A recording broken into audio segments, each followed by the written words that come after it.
The scientists describe the effects of the first stage of the explosion, a thermal flash.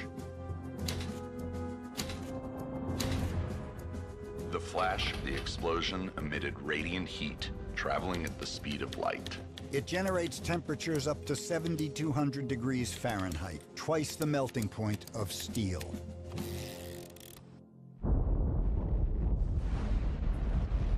Because there's so little film footage of the explosion in Hiroshima, scientists look to atomic tests to help them measure the intensity of the heat. When the weapon detonates, an enormous amount of energy is released in a very short period of time. And a very large amount of the energy is released simply in the form of light and heat. The temperatures get extremely high, perhaps tens of millions of degrees. It's as if somebody could reach down into the center of the sun and place it in the atmosphere and let it release its energy. This energy is instantly lethal when released upon human beings. If your skin gets illuminated, it will simply be turned into carbon. And in the case of people who were close enough to get that much light and heat on their bodies, they simply cease to exist as living entities without them probably even being aware that anything had happened.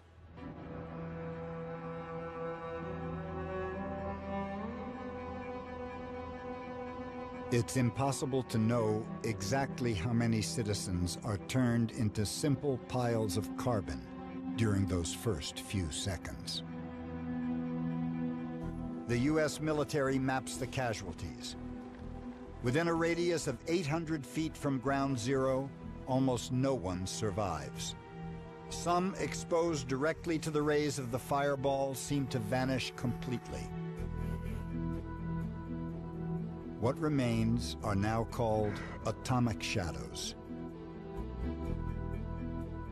These imprints of both people and objects can be found all over Hiroshima. What happened was that the light from the fireball shined on the ground, and it caused the concrete to actually darken. The light from the fireball was intercepted by this railing here, and so this bright area was not exposed to the extreme light of the fireball.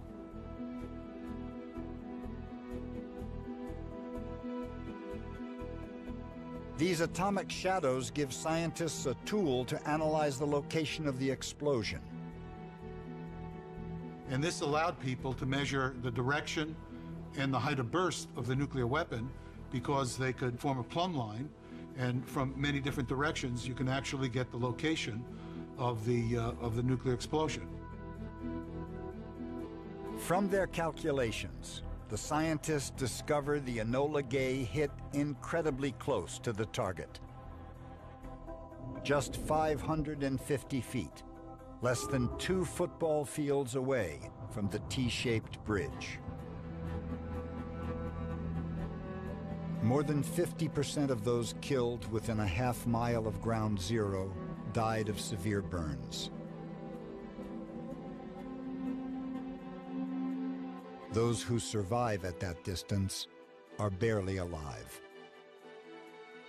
This man is suffering from the type of burns that plague Shigeko Sasamori. The flash burns over 2/3 of her body.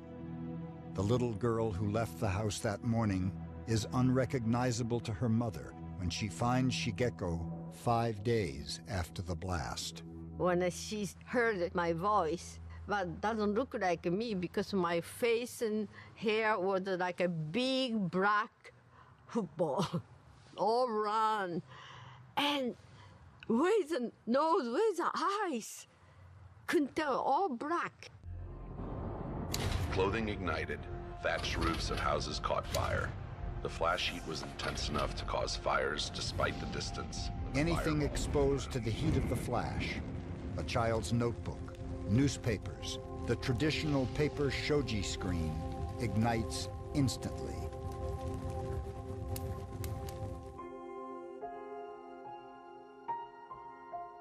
Temperatures higher than 3,200 degrees Fahrenheit fuse even roof tiles into unrecognizable shapes. This intense flash of light burned granite, burned steel, burned iron and glass.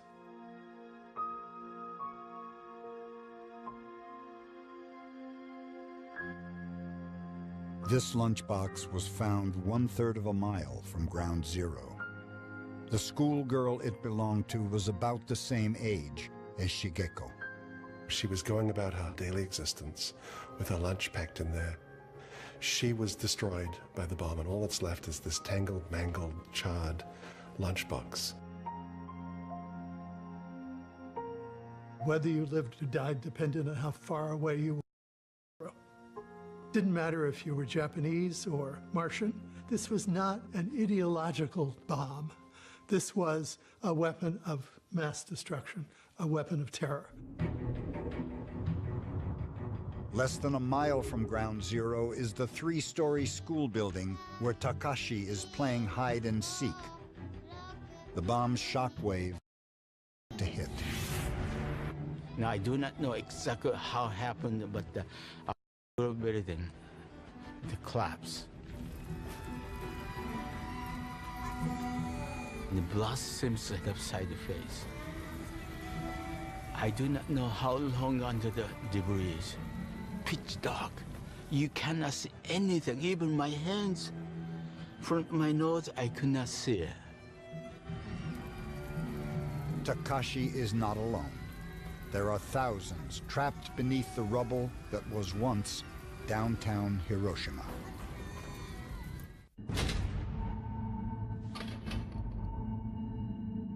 The blast wave created by the little boy atomic bomb flattens the city in less than 10 seconds. Over 60,000 buildings were destroyed or severely damaged by the atomic bomb. This represents over 67% of the city's structures. A full minute after detonation, the force of the shock wave jolts the crew of the Enola Gay 9 miles away, 29,000 feet in the air. There was a slapping effect on the airplane. It was the passage of a shockwave. And okay, that's expected. And then a few seconds and another smaller slap. And I don't think anybody on the airplane knew what that was. That second hit means the bomb has exploded as planned, 1,900 feet above the city. To understand the dynamic forces of shockwaves, blast simulations are captured with high-speed photography. Upon explosion, a superheated bubble of air violently pushes outward, creating a shockwave. Now this shockwave, as it expands outward, will reach the ground and reflect off the ground, creating a combination of a reflected shock and a primary shock. And so on the ground, you will do much more damage than would otherwise be the case from the individual shocks. And this is why the attackers of Hiroshima and Nagasaki chose to detonate a weapon a couple of thousand feet off the ground, basically to maximize the destruction to the target. If Little Boy had been dropped on the ground, the Earth would have absorbed most of its energy. But detonation in the air forces the shock wave out, flattening just about everything in its path. There is heavy damage for 3 miles.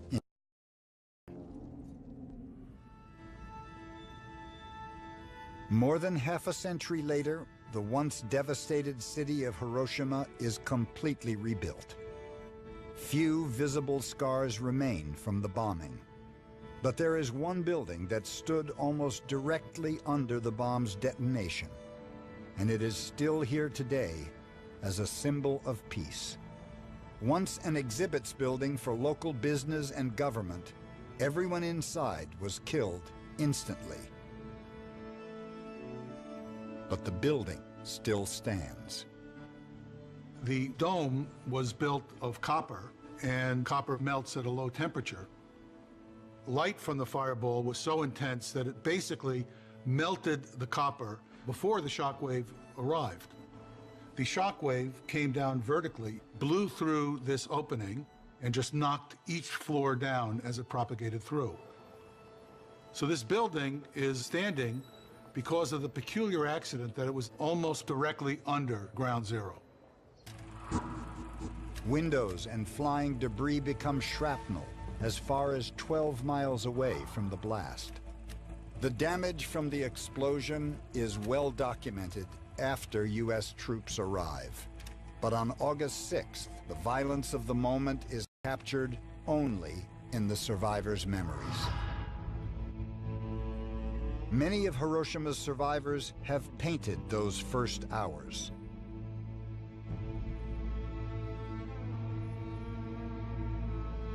Years later, Takashi Tanamori also wrote about them. Beneath the heap, I lay buried on my back, unable to move. Trapped less than a mile from ground zero, Takashi can no longer hear the cries of help from his classmates. A young soldier digs him out from beneath the rubble, but he's not out of danger yet. The soldier carrying me weaved in and out of throngs of people who were screaming in agony. Charred, dead or just barely alive. Creeping, stumbling, dragging their feet, looking for any escape from a blazing inferno.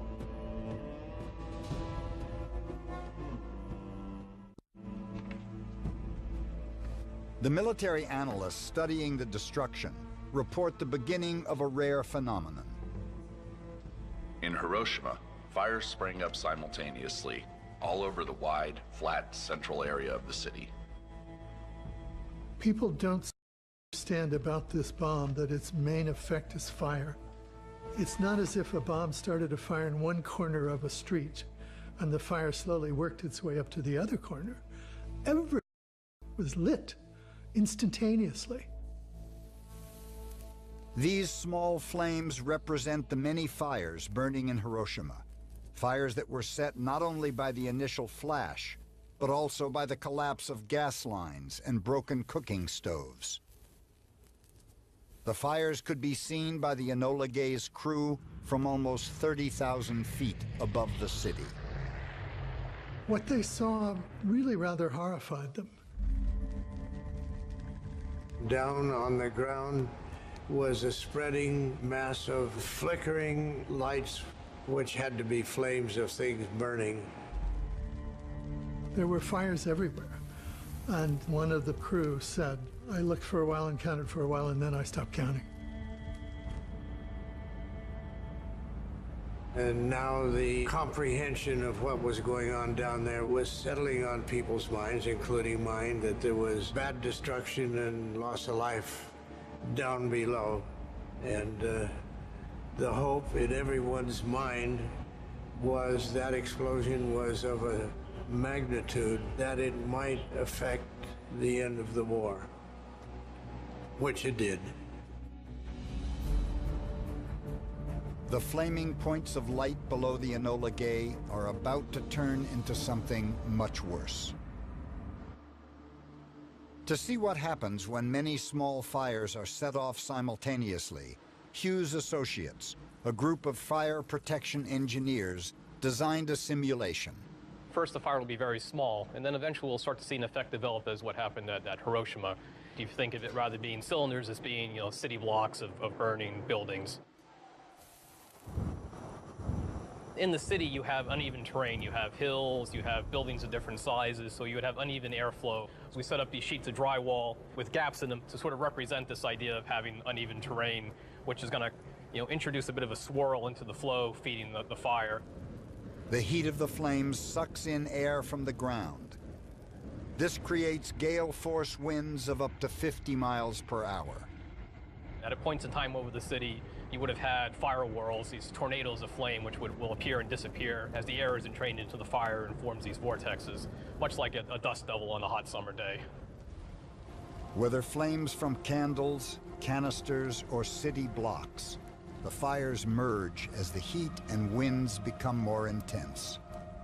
In Hiroshima, the mass fire burns for 6 hours and consumes 4.5 square miles. The scientists describe the effects of the first stage of the explosion, a thermal flash. The flash of the explosion emitted radiant heat, traveling at the speed of light. It generates temperatures up to 7,200 degrees Fahrenheit, twice the melting point of steel.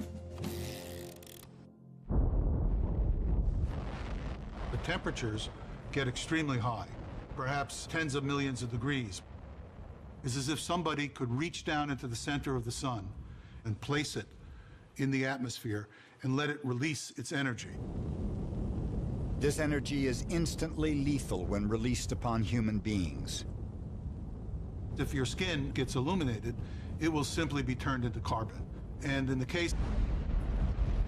Because there's so little film footage of the explosion in Hiroshima, scientists look to atomic tests to help them measure the intensity of the heat.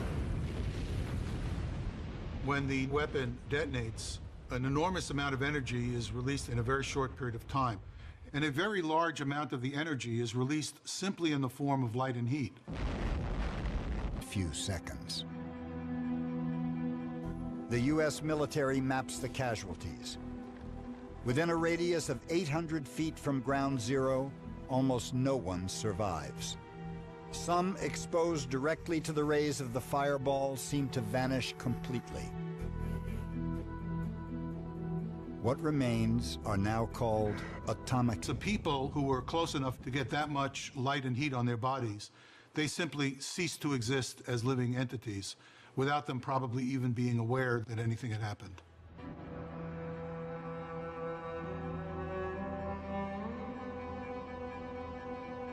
It's impossible to know exactly how many citizens are turned into simple piles of carbon during those first